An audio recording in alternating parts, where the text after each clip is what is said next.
दोस्तों नमस्कार। आशा है कि आप अच्छे होंगे, आपका दिन खुशी से बीते।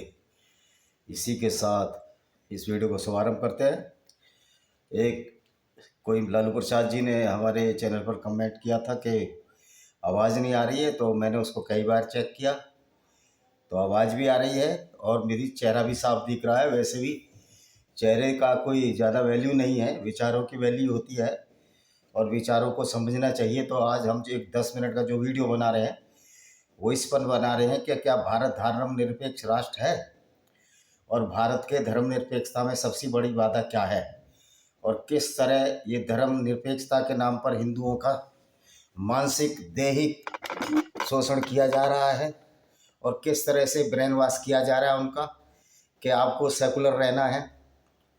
सेकुलर रहने की बहुत सारी शर्तें होती हैं। सेकुलर जब होता है जब हर धर्म का व्यक्ति या हर मजहब का व्यक्ति ये माने कि हमको कानून की पालन करनी है, हमें संविधान की पालन करनी है।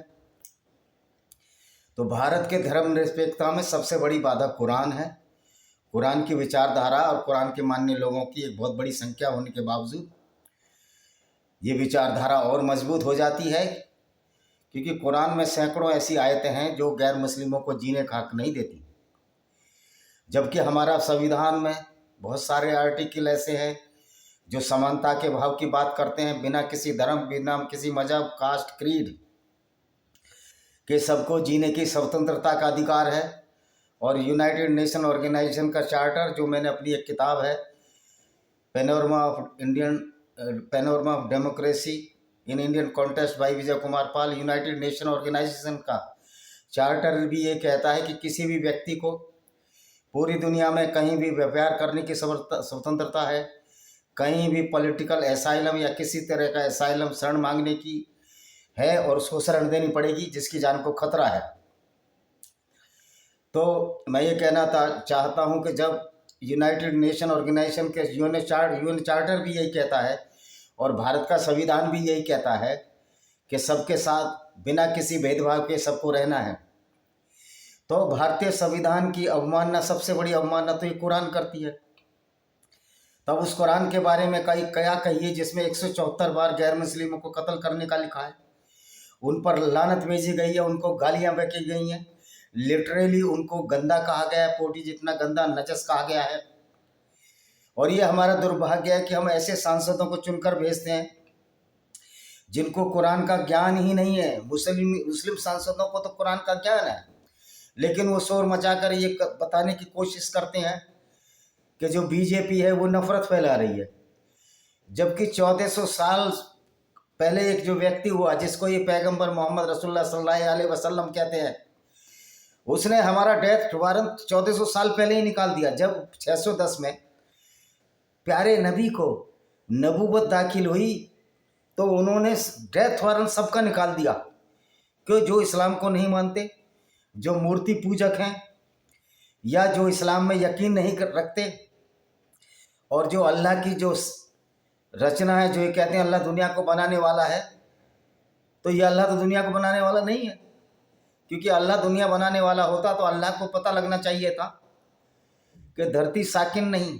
स्टैटिक नहीं है, बल्कि सूर्य के चारों तरफ घूमती है। लेकिन कुरान का अल्लाह तो बोलता है कि धरती जो है स्थिर है और सूरज इसके चारों तरफ घूमता है। खैर, ये तो साइंटिफिक एरर के लिए हम वीडियो अलग बनाएंगे। तो कुरान का अल्लाह तो कहता है कि गैर मुस्लिम निचले दर्जे के हैं, पोटी जितने गंदे हैं। नजस का शब्द आया अरेबिक में, नजस का मतलब होता है मैले जितना गंदा। आप बताइए, कुरान सबको, पूरे हिंदुस्तान के गैर मुस्लिमों को नजस पोटी जितना गंदा कह रही है, और आपने कानून बनाए हुए हैं, एससी और एसटी एक्ट बनाए हुए हैं। मैं कहता हूं एससी और एसटी को भी जो नीचा कहे उनके खिलाफ जरूर कार्रवाई होनी चाहिए, लेकिन क्या किसी दलित नेता ने, जिसको एससी एक्ट की बड़ी चिंता हो जाती है, बहन मायावती जी को बड़ी चिंता हो जाती है, क्या कभी इस पर गौर फरमाने की कोशिश की कि कुरान तो सारी दुनिया को नजस पोटी जितना गंदा कह रहा है और वाजिब कत्ल कह रहा है, यानी कि गैर मुस्लिमों को इस्लामिक जिहाद के सामने कत्ल कर देना चाहिए या तो वो सरेंडर करें। इसके लिए एक्ट क्यों नहीं बनाया गया? मायावती ने इसके लिए क्यों नहीं आवाज़ उठाई? और नजीमाबाद का सांसद, नगीना का सांसद चंद्रशेखर रावण कहता है जाओ मस्जिद के सामने कि कुरान में ऐसी आयत बता दो जिसमें कत्लो गारत की बात हो। तो ऐसे मूर्ख सांसदों को आप जिताओगे? कुरान में 174 बार तो गैर मुस्लिमों को कत्ल करने का शब्द आया है। जब SC ST की अवमानना का एक्ट बन सकता है तो कुरान तो पूरे हमारे संविधान की भी अवमानना कर रही है।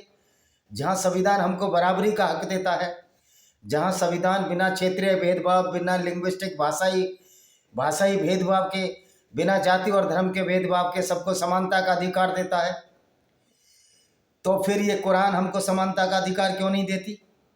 कुरान का अल्लाह के हमारे पीछे क्यों पड़ा हुआ है? ये क्यों नफरत फैला रहा है? कुरान तो हमको समानता का अधिकार नहीं देती। तो भारत में धर्म निरपेक्षता में सबसे बड़ी बाधा ये कुरान की आइडियोलॉजी है, कुरान की विचारधारा है। भारत में धर्मनिरपेक्षता और पूरी दुनिया में जो सेकुलरिज्म है तो जब ही आ सकता है जब इस्लाम की इस किताब पर, इन आयतों पर पाबंदी लगे जो नफरत फैला रही हैं।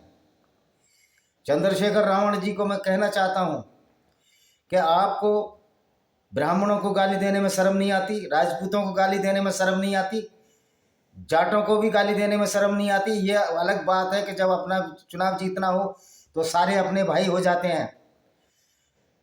चंद्रशेखर ने कभी अम्बेडकर के विचारों को पढ़ा, उनकी किताब को पढ़ा? उन्होंने साफ साफ कहा है कि जो इस्लामिक विचारधारा है वो अम्बेडकर के संविधान का अपमान करती है। अम्बेडकर ने कहा कि इस जो हमारा संविधान है वो इस्लाम के हिसाब से ठीक नहीं है, क्योंकि इस्लाम में सिर्फ मुसलमानों को जीने का हक है और गैर मुस्लिमों को जीने का हक नहीं। तो बाबा साहब की जो कमीज कोट, अब तो मज़ेदार है इन जोकरों को देखो जो भीमराव अम्बेडकर के कोट और पैंट पहनकर भी अपने को भीमराव अम्बेडकर समझने लगे हैं। उनकी विचारधारा को फॉलो करने की ज़रूरत है, उनकी विचारधारा को फॉलो करने की ज़रूरत है। तो भाई आप तो सबको गाली दे लेते हो, हिंदुओं को गाली दे देते हो, जबकि भगवान बुद्ध ने तो कभी हिंदुओं को गाली नहीं दी, वो तो हिंदुओं में ही पैदा हुए थे। तो आपके तो पाप नहीं धुलते गंगा में नहाने से। मत धो पाप, आपको किसने बुलाया? मत जाइए, मत नहाइए गंगा में। मेरे साथ भी एक व्यक्ति था, मेरे साथ पोस्टिंग थी, मैं कभी गंगा में नहीं आया है। मतलब गंगा में सिर्फ इसलिए नहीं आया कि नहाया कि वहाँ हिंदू नहाते हैं।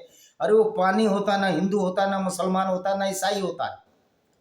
ये कोई इस्लाम नहीं है कि एक काबा को पवित्र घोषित कर दे और उस काबा को जो मोहम्मद ने बहुदेववादियों से छीना था 630 ईस्वी में। ये वसुदेव कुटुंबकम के सनातन परंपरा वाला देश है जहाँ सबको बराबरी का दर्जा दिया जाता है। गो कि जो लोग ऊंच नीच का भेदभाव करते हैं वो सच्चे सनातनी नहीं है, उनको वैदिक धर्म की ABCD नहीं आती। जो अपने आप को जन्मना किसी विशेष जातियों का मानते हैं उनको ABCD सनातन धर्म की नहीं आती। तो भाई इस्लाम तो संविधान को भी नहीं मानता, इस्लाम संविधान का निरादर करता। बाबा साहब के बनाए हुए संविधान का निरादर कैसे करता है? जहाँ हमारा संविधान कहता है सब बिना भेदभाव के सबको बराबर शिक्षा का अधिकार, बराबर जीने का अधिकार, बराबर चिकित्सा का अधिकार, स्कूलों में पढ़ने का अधिकार, सारी पुस्तकें पढ़ने का अधिकार। लेकिन कुरान तो कहती है कि जो गैर मुस्लिम है, आप बुद्धिस्ट बन जाइए, गैर मुस्लिम है, नास्तिक भी बन जाइए चंद्रशेखर रावण, आपके लिए फिर वही फॉर्मूला है जब तक कि आप मुसलमान नहीं बन जाते। आप नजस हैं, पोटी जितने गंदे हैं। और बहन मायावती जी आपके लिए भी है। ये जो उल्लू की लकड़ी पकड़ा दी इन सेकुलरवाद के नाम पर, ये सबसे बड़े सांप्रदायिक हैं, क्योंकि हिंदुओं को ये जातिवाद में बांटना चाहते हैं और वहाँ हिंदू मुसलमान भाईचारा भी चाहते हैं। बिना उस किताब को पढ़े जिसमें कहीं भाईचारा नहीं है, दूर तक नहीं है। लालटेन लेकर ढूंढ लो, बड़ी टॉर्च लेकर ढूंढ लो, फॉक्स लाइट लगा लो, आपको कुरान में कहीं भाईचारा नहीं मिलेगा। और एक ऐसा नैरेटिव तैयार कर दिया गया है कि बीजेपी हिंदू मुस्लिम कर रही है। भाई ये तुम्हारा विरोध बीजेपी से नहीं है, तुम्हारा विरोध हिंदुओं से, क्योंकि इस्लाम तो हिंदुओं को सहन ही नहीं कर सकता। हिंदू तो मूर्ति पूजक है, मूर्ति पूजते, इनको मूर्तियों से बड़ी चुल है। भाई हम मूर्ति पूजें, हम गाय पूजें, तुमको क्या लेना देना? हम मूर्ति पूज के किसी का कत्ल तो नहीं करते, हम वो किताब तो नहीं पढ़ते जिसमें 174 बार गैर मुस्लिमों को कत्ल करने के बारे में लिखा हुआ है। क्यों कत्ल करने के बारे में लिखा हुआ है? इसलिए कि वो बराबर ही नहीं है, मुसलमान सुपीरियर है। अकॉर्डिंग टू कुरान मुसलमान सुपीरियर है, और जो हिंदू हैं, ईसाई हैं या गैर मुस्लिम हैं वो बिल्कुल गंदे नजस है, वो जहन्नुम के आग में जलेंगे। कुरान की इस आइडियोलॉजी की वजह से जो अच्छी भली जन्नत है, जो पृथ्वी हमारा स्वर्ग है, उसको ये जहन्नुम बनाए जा रहे हैं। और अल्लाह के जहन्नुम की तो कोई गारंटी ही नहीं है, क्योंकि अल्लाह को तो खुद नहीं पता कि दुनिया कैसे बनी है, फिर उसको खालिक कैसे कहते हैं कि दुनिया बनाने वाला, सृजन करता। यानी आप झूठ पर झूठ गढ़े जा रहे हैं, और ये झूठ नेताओं द्वारा भी बोले जा रहे हैं। कुरान में कोई ऐसी आयत बता दो जिसमें शैतानी छिपी हो, गैर मुस्लिमों के खिलाफ कोई बात हो। चंद्रशेखर रावण जी कहते हैं जाओ मस्जिद के सामने, इनको वोट लेने हैं। आज जहाँ ये मुसलमान इस्लाम छोड़ रहे हैं, हम तो मुस्लिम भाइयों को कहते हैं कि हिंदू मुस्लिम के चक्कर में ही मत पड़ो, आप अपनी कुरान पढ़ो। और इन धर्मनिरपेक्ष, आप सोचो आप किस तरह की आइडियोलॉजी को फॉलो कर रहे हो, किस तरह के पैगंबर को मान रहे हो।